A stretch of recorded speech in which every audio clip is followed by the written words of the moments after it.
Welcome to this deep dive. We're tackling cloud engineering today, but not the basics, you know? We're going deeper on the practical stuff, the kind that you'd need in real-world jobs, or tough interview questions. Yeah, think of it like a cheat sheet. Yeah, exactly. Whether you're like prepping for your next big job interview or just you're that person who's super curious about what makes the apps and websites you use every day actually tick. Right. And we've got so much to cover, seriously, from handling insane traffic spikes that would make Black Friday look tiny to, the elegance of Docker and Kubernetes and all that. Oh, yeah. But we promise. Absolutely. This is not going to be some dry, boring tech manual. No, we're going to break it all down, make it clear, make it engaging. I'll even throw in some of the things I've learned the hard way so you don't have to. Love it. Love a good cautionary tale. Yeah? Okay, so speaking of learning from experience, you mentioned something earlier about managing Terraform state across multiple teams, and they're all working on the same infrastructure. That sounds tricky. Wow. Terraform. It's like the tool that lets us define our entire cloud world as code. Right. Theoretically, it's amazing, consistent, version controlled, all that good stuff. But when you have multiple teams all trying to touch the same infrastructure, it can go off the rails really fast. Oh, I bet. I'm picturing 10 cooks all trying to bake the same cake at the same time, Virtual chaos.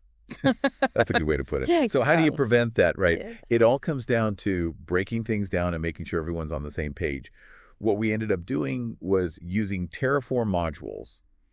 Think of them like self-contained blueprints for specific pieces of your infrastructure. Yeah. So instead of everyone messing around in the same giant file, Yeah. each team kind of owns their little module. Got it. Like divide and conquer. But even then, Yeah. you still have that central state file, right? The thing that describes the current state of your infrastructure, and everyone needs to be able to see it and potentially change it. You're absolutely right. That's where remote state management comes in. Oh. So instead of keeping that state file locally on someone's machine, we put it somewhere shared, like an AWS S3 bucket. Okay.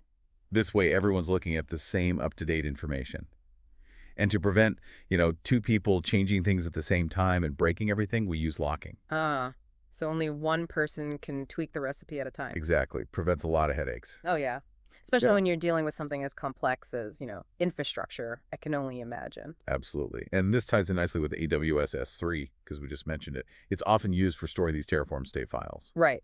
S3. But it's way more than that. Right. Amazon Simple Storage Service. I feel like everyone's heard of S3. Yeah. But I'll admit, I don't always get what makes it so special. Well, it's incredibly durable and scalable. That's a big one. You can store practically an unlimited amount of data in S3. Wow. And you don't have to worry about the physical servers or anything. Amazon handles all of that for you. Sounds pretty hands-off. Yes.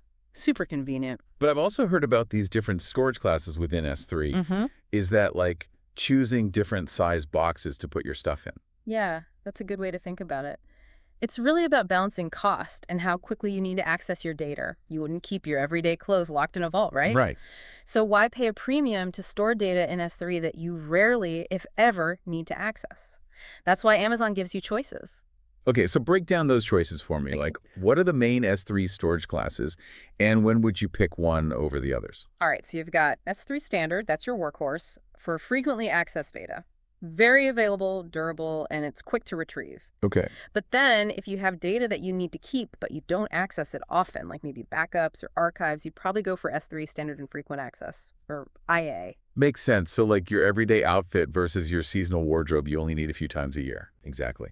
And then for really long-term archival stuff, things you might need someday but not in a hurry, there are the Glacier classes. It's like that deep freeze in the basement for old files. So it's like a whole spectrum of storage options. Right, each with its own use case. That's really cool, but with all these different classes, it seems like it could get messy keeping your S3 buckets organized. Any tips there? Well, one of my favorite features is S3 Lifecycle Management.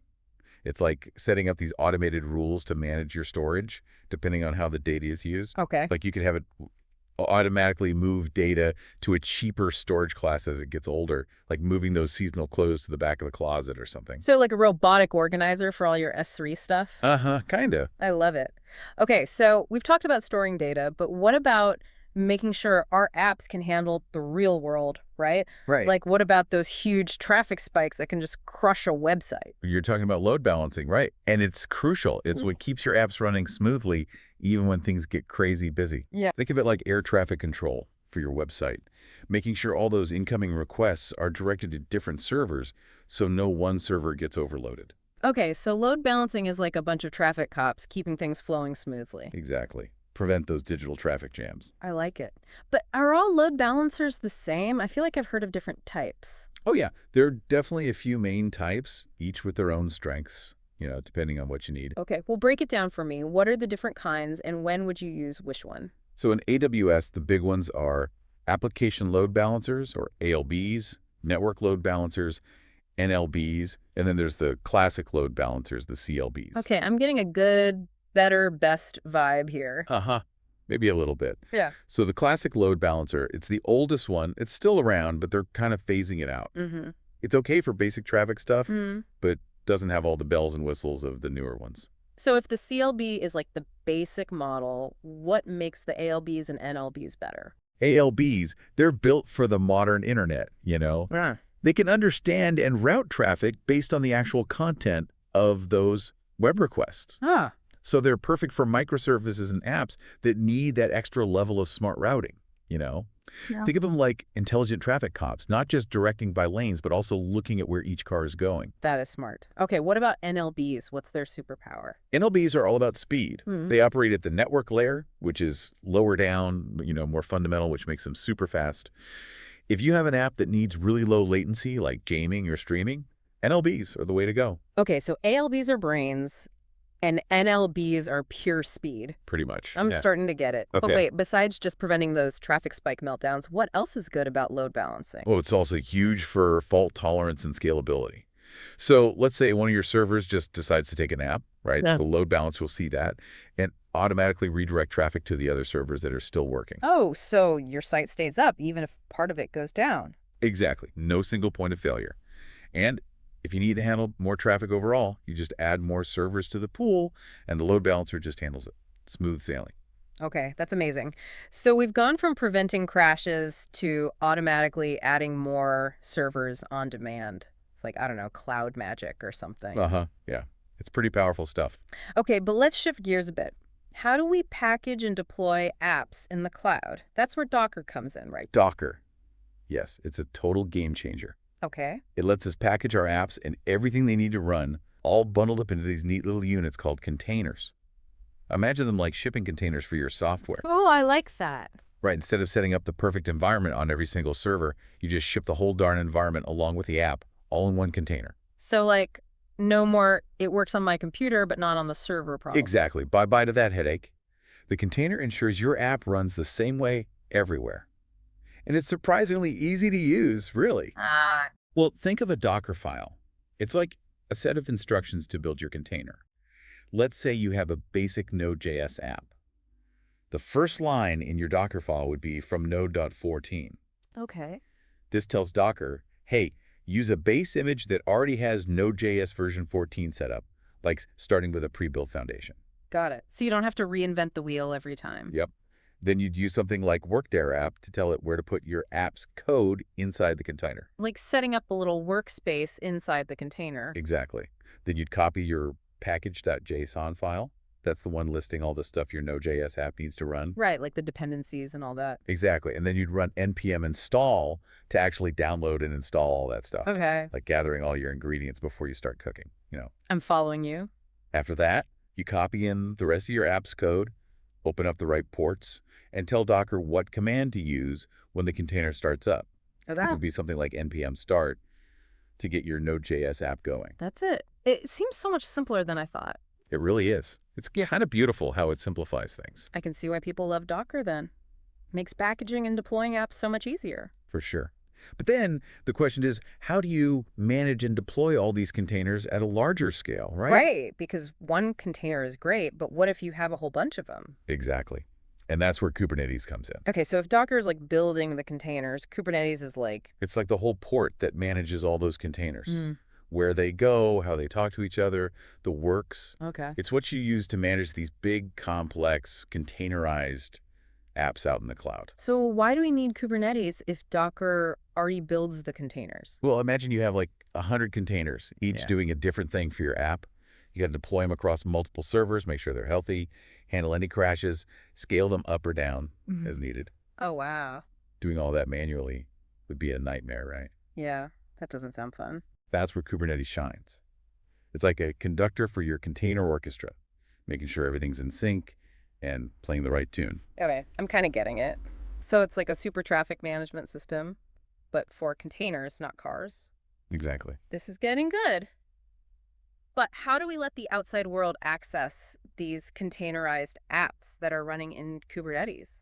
There are a few ways to do that. One way is to use a Kubernetes service of type LoadBalancer. This tells Kubernetes to spin up a load balancer in your cloud environment, pointing it at your app's containers, Okay. which makes them accessible from the internet, like setting up a storefront for your app. I like it, like opening up for business. Right. Another way is to use a NodePort, which is a simpler way to expose your app on a specific port on each node in your Kubernetes cluster. Got it. Simpler, but maybe not as powerful as a load balancer. Yeah, it has its uses, though. Then there's ClusterIP, Uh, which is a service that's only accessible within the Kubernetes cluster itself. Useful for internal communication between different parts of your app, but not for the outside world. so like a little private network within Kubernetes. You got it. And if you want to get really fancy with your routing and traffic management, there's something called Ingress. Ooh, fancy. But we can save that for another deep dive. Yeah, we've got a lot to cover as it is. Okay, we've got Docker, Kubernetes, and ways to let the outside world talk to our apps. What about all those configuration settings and sensitive data that our apps need? I'm guessing it's a bad idea to hard code that stuff directly into our code, right? You are absolutely right. Huge security risk Right? and a pain to maintain. Thankfully, Kubernetes gives us ConfigMaps for exactly this. ConfigMaps. Tell me more. Think of them as external storage lockers for your app's configuration. So instead of putting sensitive stuff like database passwords or API keys directly in your code, Mhm. you put them in these config maps and then have your app reference them. Oh, I see. Like keeping the crown jewels under lock and key separate from the main castle? That's a great analogy. Yep. And it makes things way more secure. Those sensitive values aren't just sitting out in the open in your code. Right, so less chance of accidentally leaking them or someone getting access they shouldn't have. Exactly. And it makes updates so much easier, too. You can change those values without having to rebuild and redeploy the whole app every time.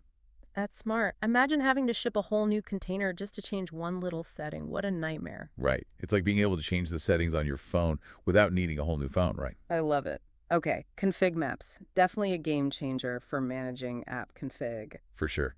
And speaking of managing complexity, imagine you're building one of those microservices apps, right? Where you've got lots of small interconnected parts all working together. Oh, yeah, like a whole bunch of moving pieces. It's like an orchestra of services, each playing its own part to make the whole thing work. That sounds intense. It can be. How do you keep all those parts in sync and make sure everything's working together? That's where CI/CD pipelines come in. They're how we automate the whole process of building, testing, and deploying our software. CI/CD. Continuous integration and continuous delivery or deployment. Oh. It's all about merging code changes often, running tests automatically to catch any bugs early on, and then getting those code changes out to the users quickly. Okay, so CI/CD is like an automated assembly line for our software, taking it from idea to reality. That's a great way to put it. Yeah. And AWS have a bunch of services to make this whole process super smooth. Okay, I'm ready for the rundown. What are the key players in this AWS CI/CD world? Well, first off, you need a place to store your code. That's AWS Code Commit, a fully managed source control service, Okay. like GitHub, but living right inside AWS, so it plays nicely with everything else. Makes sense. So code commit is like our home base where the code lives. Exactly. Then we've got AWS Code Build. This is the one that builds and tests your code. Okay. It's fully managed, so no servers for you to worry about.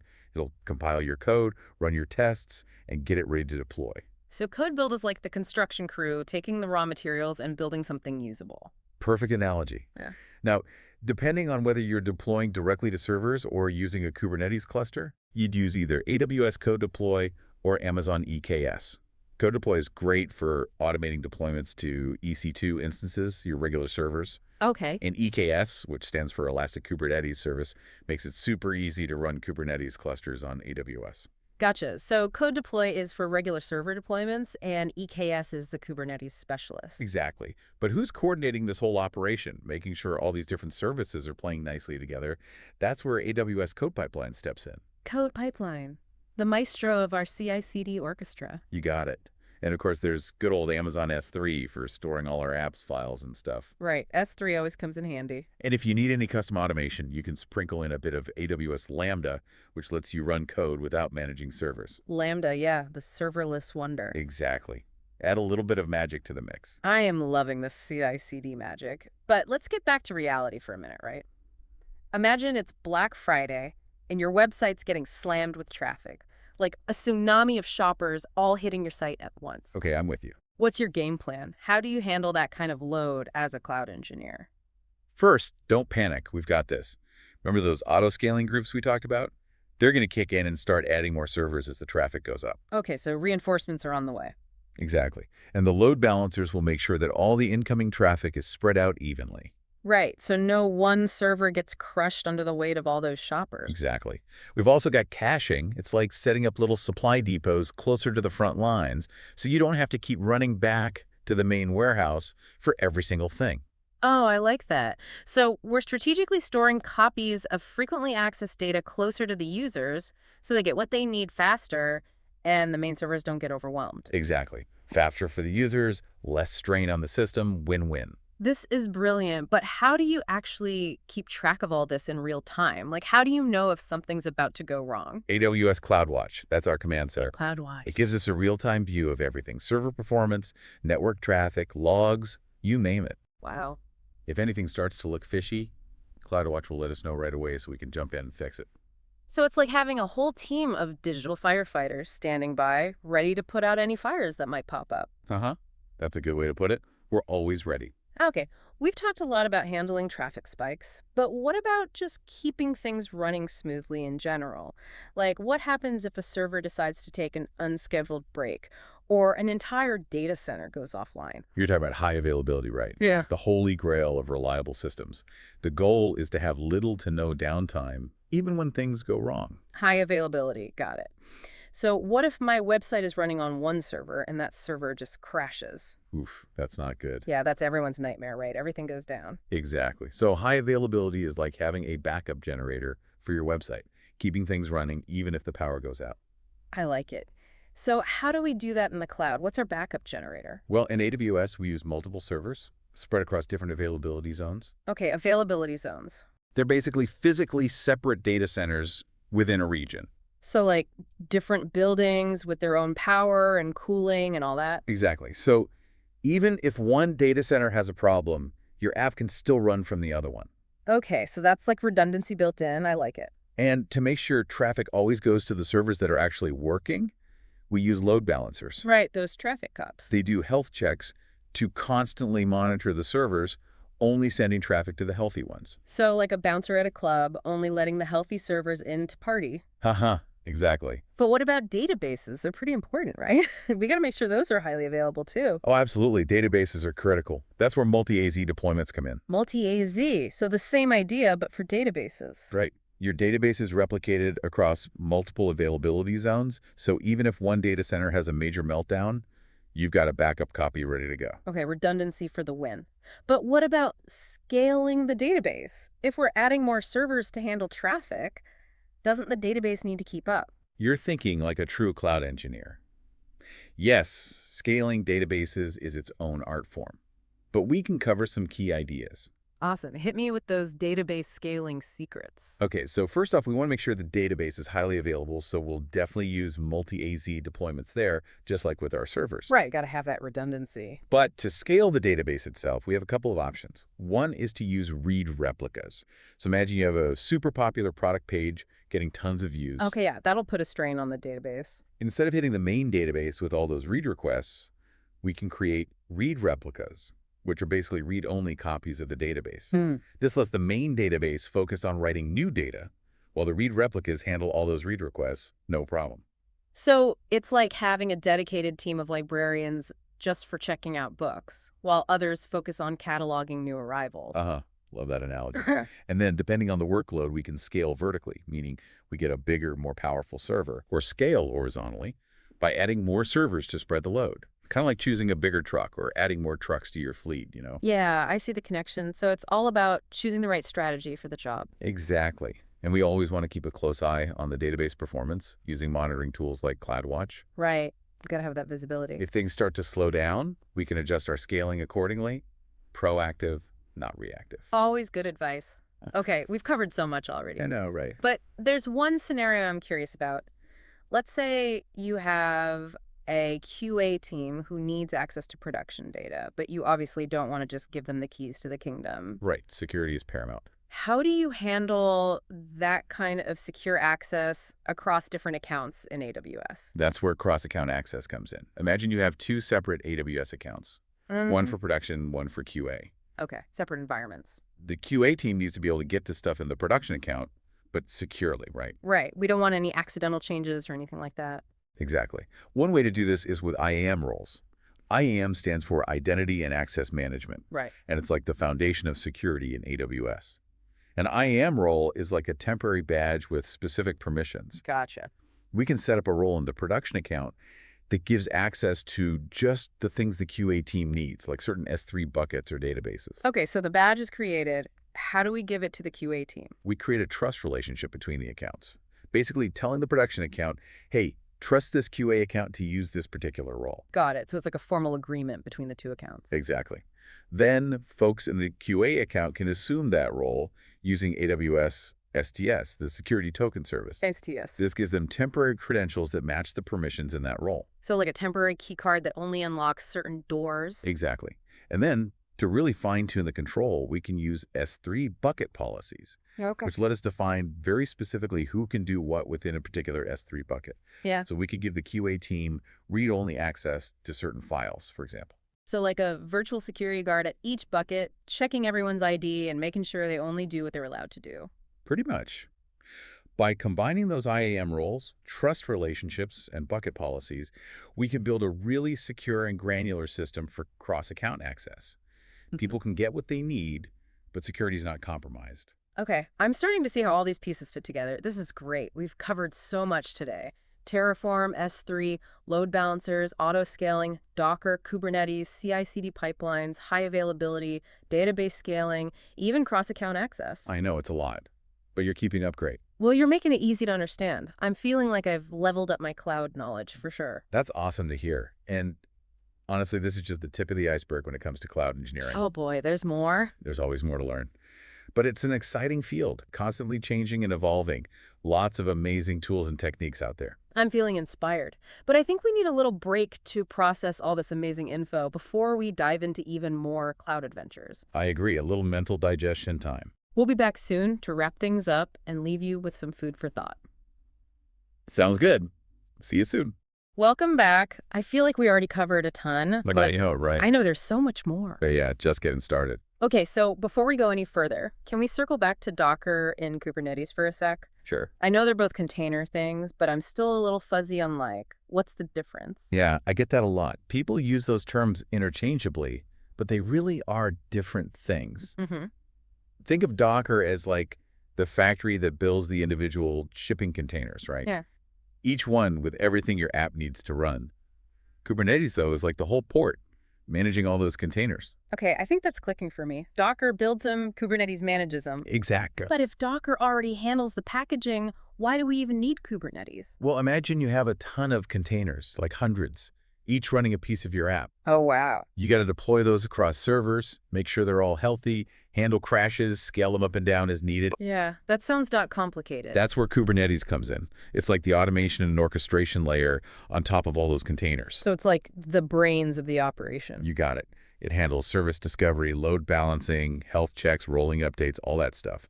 Makes managing these big, complex apps way easier. Okay, starting to see the power of Kubernetes here. But once we have our app containerized and Kubernetes is running the show, what happens when we want to deploy a new version of the app? That's where our trusty CI/CD pipeline comes back in. Right, the automated assembly line. Exactly. Remember, code commit, code build, all those. They all work together to automate the whole process of getting that new version built, tested, and out into the world. Okay, so walk me through the steps. Like, what actually happens when we hit that deploy button? All right, so let's say a developer makes a code change and commits it to our code commit repo. Okay, first step. That triggers the pipeline. Code build kicks in, builds the code, runs all the tests, and packages everything into a new Docker image. That new image gets pushed to a Docker registry, which is basically a library for Docker images. Okay, so it's like we're publishing our new version. Exactly. Now comes the fun part. Kubernetes steps in, grabs that new image from the registry, and starts running it on the servers. So Kubernetes is like the conductor, making sure all the new instruments are in place and playing the right tune. Perfect analogy. And to make sure there's no downtime during the update, Kubernetes does rolling updates. Oh, what's that? It gradually replaces the old containers with the new ones, a little bit at a time. Wow, so the website or app never actually goes offline during the update. Exactly. Seamless transition. This is mind-blowing stuff. Okay, so we have Docker building the containers, Kubernetes managing them, and the CI/CD pipeline orchestrating the whole deployment. This is beautiful. It's a well-oiled machine when it's all working right. I can imagine. Okay, but let's switch gears again. I want to talk about VPCs. VPCs. Virtual private clouds, right? I hear that term, but honestly, I'm not sure what they are or why I should care. VPCs are fundamental to AWS networking. Think of them like carving out your own little private network within AWS, separate from the public internet. Okay, so it's like your own little walled garden within the cloud. Exactly. You control the IP addresses, the subnets, routing tables, security groups, the whole 9 yards. Sound pretty powerful, but why would I want a separate private network? Isn't the internet good enough? Not always. Sometimes you need to isolate your important stuff for security reasons. You might have databases, servers, internal tools that you don't want exposed to the public internet. Right, keep those things under wraps. Exactly. But then, how do you access those resources in your private VPC without exposing them to the world? That's where bastion hosts come in. Bastion hosts? Think of a bastion host like a heavily guarded gateway to your private network. It's a server that sits in a public subnet, meaning it's accessible from the internet, Okay. but it's also configured to allow access to your private subnets. So like a heavily fortified entry point. Exactly. You connect to the bastion host first, usually using SSH, and from there you can access the other stuff in your private network. Okay, so it's like adding an extra layer of security, making it harder for anyone to sneak in. Exactly. Makes it much harder for unauthorized access to reach your critical resources. That makes a lot of sense. But how do you actually connect a bastion host to a private network? This is starting to sound like we're going deep into networking territory. It is a bit, yeah. Basically, you use subnets and routing tables. A subnet is like a smaller chunk of your VPC's IP address range, and you can designate them as public or private. Okay. A routing table defines how traffic flows within your VPC and between your VPC and the outside world. You configure it so that the bastion host can talk to both the public internet and your private subnets. So it's like setting up the roads and bridges within your VPC. Exactly. Making sure traffic can flow where it needs to go. But we also need to make sure only the right kind of traffic is allowed, right? Absolutely. That's where security groups and network ACLs come in. They're like firewalls, controlling what traffic can come in and out. So we're getting super strict with who's allowed in and out of our VPC. Security is paramount, especially in the cloud. But speaking of security, remember how we talked about not hard-coding sensitive info into our applications? Yeah, keep those secrets safe. But where do we put those secrets, like API keys and passwords, if not in the code? That's where secrets managers come in. Secrets managers, huh? Sounds intriguing. They're designed specifically to handle sensitive information. They store your secrets securely, encrypting them so no one can snoop.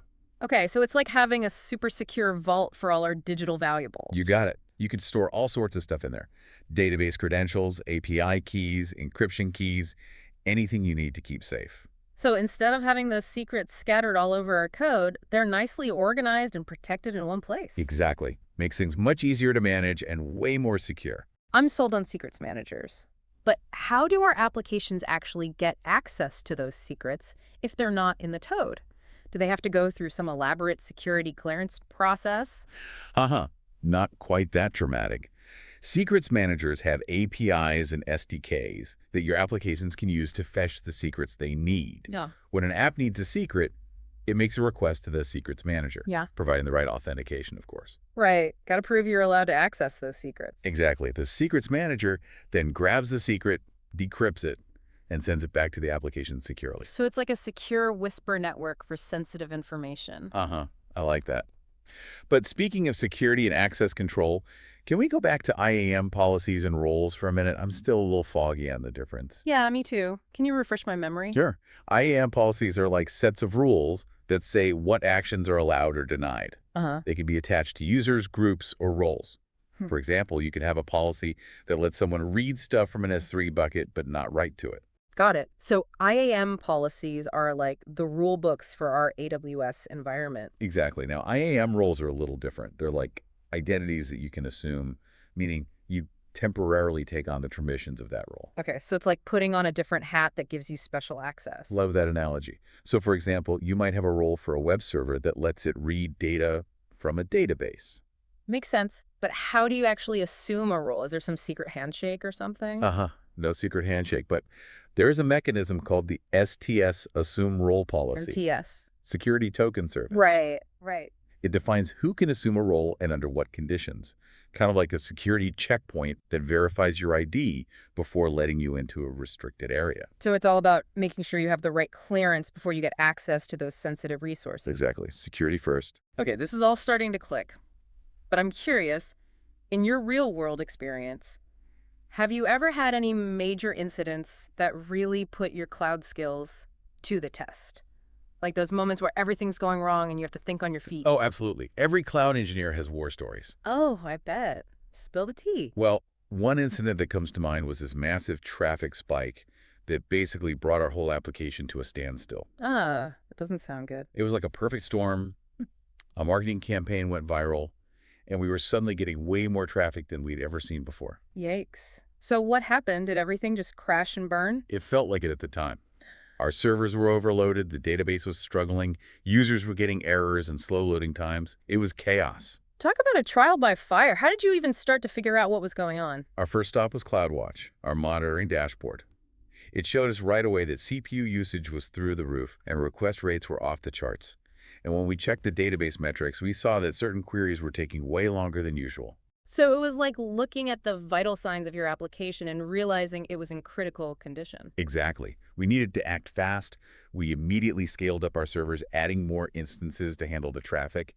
We also optimized some database queries to take some pressure off the database. So it was a combination of throwing more resources at the problem and making the existing resources more efficient. Yep. We also implemented some caching to reduce the load on the back-end systems. And the whole time, we were glued to our monitoring dashboards, making adjustments on the fly. Sounds intense, but you managed to pull through. What were some of the big lessons you learned from that experience? One of the biggest was the absolute importance of having good monitoring and alerting in place. CloudWatch was our lifesaver. We also realized we needed to do better load testing to make sure our app could handle those crazy traffic spikes. So it's all about being prepared for the unexpected. Exactly. You got to have the right tools and processes in place so you can react quickly when things go sideways. And sometimes it's just about weathering the storm and making the best decisions you can with the information you have. That's cloud engineering in a nutshell. It's a constant learning experience. Every incident, big or small, teaches you something valuable. I love that perspective. This has been such an amazing journey so far. I feel like I have a whole new understanding of what it takes to build and run stuff in the cloud. That's great to hear. Glad you're finding it helpful. But I gotta admit, there's one thing I'm still curious about. We've talked Docker and Kubernetes, but I keep hearing about serverless. Serverless, the new kid on the block. It's a different way of thinking about cloud computing. Okay, tell me more. How does serverless fit into all this? With serverless, you don't have to manage servers at all. You just write your code, deploy it to a platform like AWS Lambda, Okay. and the platform takes care of everything else. The servers, the scaling, security, even the operating system. Wow, so it's like magic. Your code just runs in the cloud, and you don't have to worry about any of the underlying stuff. Pretty much. It's super convenient for certain types of apps, especially ones that are triggered by events or have really unpredictable traffic. This sounds like a whole other deep dive waiting to happen. Oh, definitely. It's a fascinating topic. Okay, we'll have to come back to serverless another time. Absolutely. But for now, I think my brain is full of cloud goodness. We've covered so much today. I know, it's a lot to take in. But before we wrap things up completely, let's take a few minutes to recap the key takeaways and maybe leave our listeners with some food for thought. Sounds good. Time for a little reflection. All right, we've been through a lot in this cloud engineering deep dive. Let's take a minute, catch our breath, and recap some of the big things we talked about. Yeah, good idea. It's a lot to process. We started way back with Terraform, remember? Defining our whole cloud world as code, using modules to keep things organized, and the fun of managing state when you've got multiple teams all working together. Yeah, that can get tricky. Then we jumped into S3, the king of cloud storage, right? All the different storage classes, standard, Glacier, the whole shebang. And how lifecycle management can automatically move your data around based on how you use it, like a self-organizing closet. Right. Keeps things tidy and saves you money. Then we talked about load balancing, the thing that keeps websites from melting down when things get busy. All those different types of load balancers, ALBs, NLBs, even the old CLBs, how they distribute traffic, handle failures, and make your app super scalable. Yeah, load balancing is crucial. Then we got into auto-scaling groups, those armies of servers ready to jump in when traffic spikes. Black Friday, no problem. Got to be prepared for those traffic tsunamis. And then Docker, containers, oh my. Packaging our apps and everything they need to run into neat little units. We even saw a Dockerfile in action. It's like building a self-contained world for your app. But then managing all those containers at scale, that's where Kubernetes steps in. It's like the conductor of our container orchestra, keeping everything in sync and running smoothly. Kubernetes is a beast. So much power there. We talked about how to let the outside world access those containerized apps using LoadBalancer and NodePort services. Right, opening up for business. And ConfigMaps, our secure storage for sensitive data and configuration settings, keeping that stuff out of our code. Always a good practice. Then we zoomed through CI/CD pipelines, automating the whole software delivery process from code to running app. Code commit, code build, code deploy, code pipeline, even a sprinkle of Lambda for that serverless magic. Automation is key in the cloud. Then we talked about high availability, making sure our apps stay up even when things go wrong. Multi-AZ deployments, load balancers with health checks, read replicas for our databases. Redundancy is the name of the game. Got to have those backups. We even touched on database scaling, reading replicas, vertical scaling, horizontal scaling. It's like a whole toolbox of options. Right, different tools for different jobs. Then we got into cross-account access, IAM roles, trust relationships, bucket policies. It's all about giving people the access they need, but keeping things secure. Security is always top of mind. And of course, secrets managers. Those high security vaults for our precious API keys and passwords. Got to keep those secrets safe. We talked about VPCs, creating private networks within the cloud, and bastion hosts, those heavily guarded gateways to our private resources. It's all about layers of security. And we even shared some real-world war stories, emphasizing the importance of monitoring, load testing, and just being prepared for the unexpected in the cloud. Every incident is a learning opportunity. It's amazing how much we've covered. It's like we've gone from building a simple foundation to constructing this incredibly resilient, scalable, and secure cloud fortress. It's been quite a journey. And you've been an incredible guide. Thank you so much for sharing your knowledge and experience with us. It's been my pleasure. Always happy to talk cloud. But before we sign off, I want to leave our listeners with something to think about. Okay, I like it. Think about a website or app that you use all the time. Maybe an online store or a social media site or a streaming service. Now that you've seen a bit of what goes on behind the scenes, what are some of the things they're probably doing to handle millions of users, keep things running smoothly, and make sure you have a great experience? Yeah, that's a great question. It really shows how cloud engineering is everywhere these days, powering so much of our digital lives. Absolutely. And it's a field that's constantly evolving, with new tools and techniques popping up all the time. Always something new to learn. Well, on that note, I want to thank you all for joining us on this deep dive into the world of cloud engineering. We hope you learned a lot and maybe even got inspired to explore the cloud yourself. It's an exciting time to be in the cloud. Until next time, keep learning, keep building, and happy cloud computing.